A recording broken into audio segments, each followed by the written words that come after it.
So yung mga kaborbot, mag-ano na tayo ngayon, magka-pack and ship na tayo mga kaborbot sa JNT ng ating flute mga kaborbot. So ito mga kaborbot ay kay Sir Joey ng Nueva Ecija mga kaborbot. Itong ating flute na limahan na pang 2 meters mga kaborbot ito. So mas maganda ito mga kaborbot sa 2 meters. So pwede rin ito mga kaborbot sa 1.7 pero mas maganda ito sa 2 meters. At magpapak din tayo mga kaborbot ng ating carbon mga kaborbot. So meron kasi nag-PM sa atin na nabalihan daw siya ng carbon na pang 1.7 mga kaborbot. Kaya ito, mag-ship tayo mga kaborbot ng 4 na piraso mga kaborbot dapat ang ship natin. So, tinanong ko sir na dapat, na mas maganda magpasobra siya ng isa kasi nga, medyo, nakaka-worry mga kaborbot kapag saktuhan lang yung ating carbon. Pero, sabi niya wala na daw siyang budget. Kaya, ang gagawin natin mga kaborbot ay, lilibrihan na lang natin siya mga kaborbot ng 1 piraso na carbon mga kaborbot. Yan, kasi, para hindi rin mag-alala si Idol.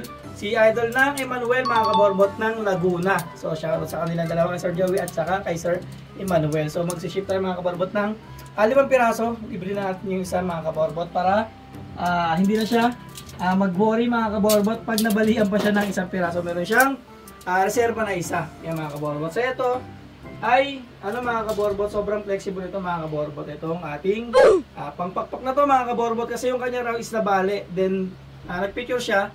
Tapos nakita natin yung carbon na ginagamit niya mga kaborbot is medyo marupok nga yung mga kaborbot. Ginagamit niya yung kulay black. And so usually pambundot lang talaga yung mga kaborbot. Pero ito mga kaborbot is sobrang flexible na pang 1.7 mga kaborbot. So sobrang ito mga kaborbot. Flexible yan mga kaborbot. Yan. So VIP carbon to mga kaborbot na kulay violet. Yan. So ito yung ginagamit mga kaborbot ni Tien mga kaborbot, yung content creator sa Vietnam na gumagawa ng malalaking Vietnam kite mga kaborbot. Tsaka yung maliliit na Vietnam kites mga kaborbot. So yan, ganyan siya ka-flexible mga kaborbot. Yan. Yan. So possible na magbe-bend lang talaga yung kite niya mga kaborbot. At hindi siya pro sa bale. Yan mga kaborbot. So ito na mga kaborbot, ipapakuha natin ito. So ganyan siya lahat mga kaborbot. Itong ating mga carbon mga kaborbot. Yan. So check natin mga kaborbot. Yan o. Ganyan siya ka-flexible. Yan. So ganyan katibay mga kaborbot yung carbon natin.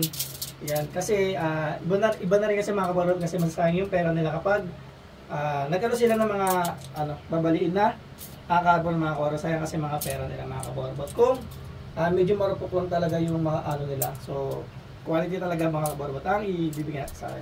So yun lang mga kaborbot, at ipapak na natin ito, pati yung flute. Send na natin sa Laguna at send natin sa Nueva Ecija mga kaborbot. So yun lang. Sheesh!